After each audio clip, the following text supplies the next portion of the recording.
जय हिंद दोस्तों। मैं अभिमन्यु कुमार स्वागत करता हूं आपका अपने इस यूट्यूब चैनल एबी क्लासेस में। आज वाले क्लास में हम लोग 2018 का ऑब्जेक्टिव करने वाले हैं। पहले वाली वीडियो में 2019 तक का करवा चुके हैं और आप लोगों को ये काफ़ी पसंद भी आ रहा होगा। अगर आप चैनल पर नए आए हैं तो प्लीज़ ज़रूर से ज़रूर चैनल को सब्सक्राइब कर लीजिएगा। तो चलिए देखते हैं आज का पहला प्रश्न क्या है।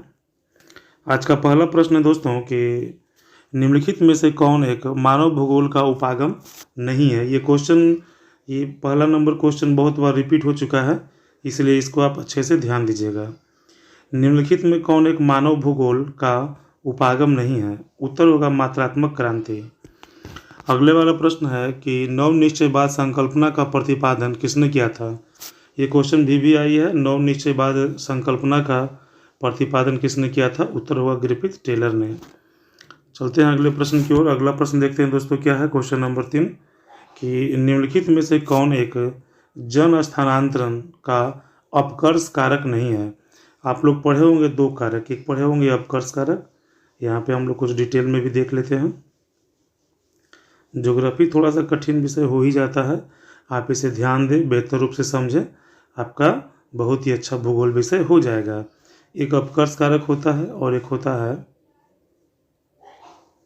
प्रतिकर्ष कारक। दो चीज़ें होती है, अपकर्ष कारक अच्छा कारक, प्रतिकर्ष कारक बुरा कारक।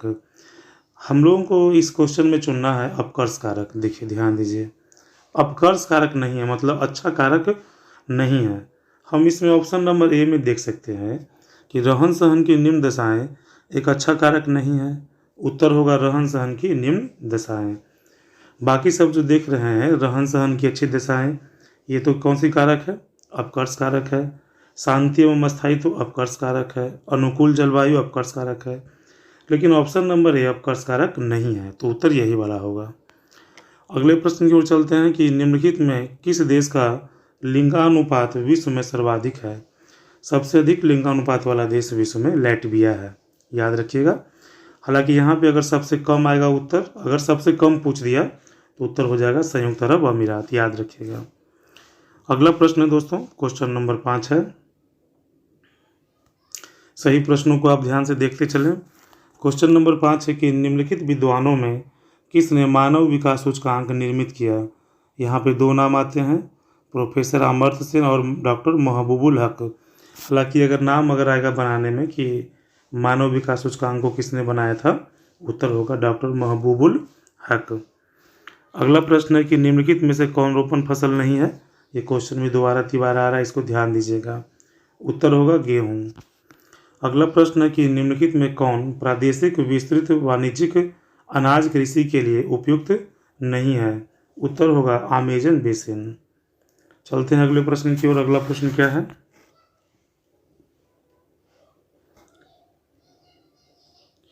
अगला प्रश्न दोस्तों कि निम्नलिखित में कौन कृषि आधारित उत्पाद नहीं है। अब यहाँ पे आप देखिए कि चीनी भी कृषि से उत्पन्न होता है, कॉफ़ी और चाय दोनों कृषि से उत्पन्न होता है, तो यहाँ उत्तर हो जाएगा नमक। अगला प्रश्न है निम्नलिखित क्रियाकलापों में किस में उच्च स्तरीय अन्वेषण सम्मिलित किया जाता है। उत्तर होगा चतुर्थ क्रियाकलाप। अगला प्रश्न है कि बृहत ट्रंक मार्ग संबंधित है किससे। उत्तर होगा इसका भूमध्य सागर से हिंद महासागर तक। अगला प्रश्न दोस्तों ध्यान दीजिएगा, बिग इंच पाइपलाइन प्रवाहित करता है। उत्तर होगा पेट्रोलियम। अगला प्रश्न स्वेज नहर जोड़ती है, याद रखिएगा, ये पहले भी आ चुका है, भूमध्य सागर को लाल सागर से। चलते हैं अगले प्रश्न की ओर। क्वेश्चन नंबर 13 है। देखिए कि निम्नलिखित आर्थिक क्रियाओं में कौन ग्रामीण अधिवासों से संबंधित है। उत्तर होगा प्राथमिक क्रियाकलाप। अगला प्रश्न किस प्रकार की बस्ती सड़क, नदी और नहर के किनारे पाई जाती है। उत्तर होगा रेखीय। अगला प्रश्न है कि इथोपिया की राजधानी, याद रखिएगा, इथोपिया की राजधानी कहाँ है। ये तो आपको याद ही होना चाहिए, उत्तर होगा आदिस अबाबा। 15 क्वेश्चन यहाँ पे समाप्त हो चुका है। अब आगे हम लोग देखते हैं क्वेश्चन नंबर 16। क्वेश्चन नंबर 16 है कि निम्नलिखित में कौन सांस्कृतिक नगर है। आज वाले क्लास में आपको बता चुके हैं, उत्तर होगा इसका जेरूसलम। अगला प्रश्न है कि निम्नलिखित में कौन आंतरिक सामुद्रिक पतन नहीं है। VVI क्वेश्चन है दोस्तों, आंतरिक सामुद्रिक पतन नहीं है। उत्तर होगा एथेंस। अगला प्रश्न है 2011 की जनगणना के अनुसार किस राज्य की जनसंख्या सबसे अधिक है?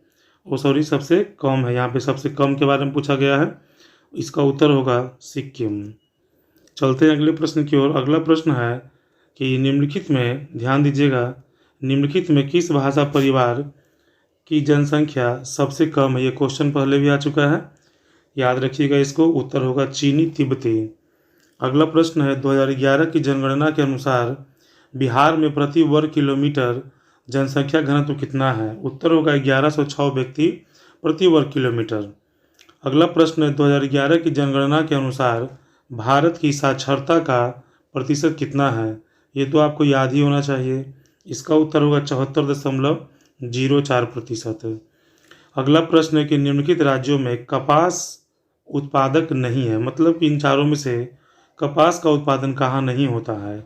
उत्तर होगा छत्तीसगढ़। चलते हैं अगले प्रश्न की ओर। क्वेश्चन नंबर 23, निम्नलिखित में कौन भारतीय कृषि की समस्या है? अब इन चारों में से भारतीय कृषि की समस्या क्या है? उत्तर होगा उपरोक्त सभी। अगला प्रश्न है निम्नलिखित में कौन सबसे छोटी है? ये भी क्वेश्चन आपको पहले भी हम बता चुके हैं। उत्तर होगा माही बेसिन। अगला प्रश्न है निम्नलिखित कोयला खदानों में कौन झारखंड में नहीं है? इन चारों में झारखंड में कौन सा खदान नहीं है? उत्तर होगा सिंगरौली। अगला प्रश्न देखिए दोस्तों क्या है, बहुत सारे क्वेश्चन रिपीट होते जा रहे हैं, इसलिए आप सभी क्वेश्चन को ध्यान से देखिए और समझिएगा। निम्नलिखित नदियों में कौन पूर्व की ओर प्रवाहित नहीं होती है? पूर्व की ओर इन चारों में से कौन सी नदी प्रवाहित नहीं होती है? उत्तर होगा तापी, हालांकि यहाँ पे ताप्ती होगा। अगला प्रश्न है निम्नलिखित राज्यों में किस में हीराकुंड, आपको पहले भी हम इस नाम से बता चुके हैं, हीराकुंड परियोजना अवस्थित है? उत्तर होगा उड़ीसा। अगला प्रश्न है कि निम्नलिखित राज्यों में किस में नरोरा नाभिकीय ऊर्जा केंद्र अवस्थित है? उत्तर होगा उत्तर प्रदेश। अगला प्रश्न है कि निम्नलिखित में कौन पूर्व मध्य रेल मंडल का मुख्यालय है? उत्तर होगा हाजीपुर। चलते हैं अगले प्रश्न की ओर। क्वेश्चन नंबर 30 में देखते हैं क्या है। क्वेश्चन नंबर 30 है दोस्तों, ध्यान दीजिएगा, निम्नलिखित राज्यों में किस में विजयनगर लौह इस्पात, याद रखिएगा विजयनगर लौह इस्पात केंद्र अवस्थित है? उत्तर होगा कर्नाटक।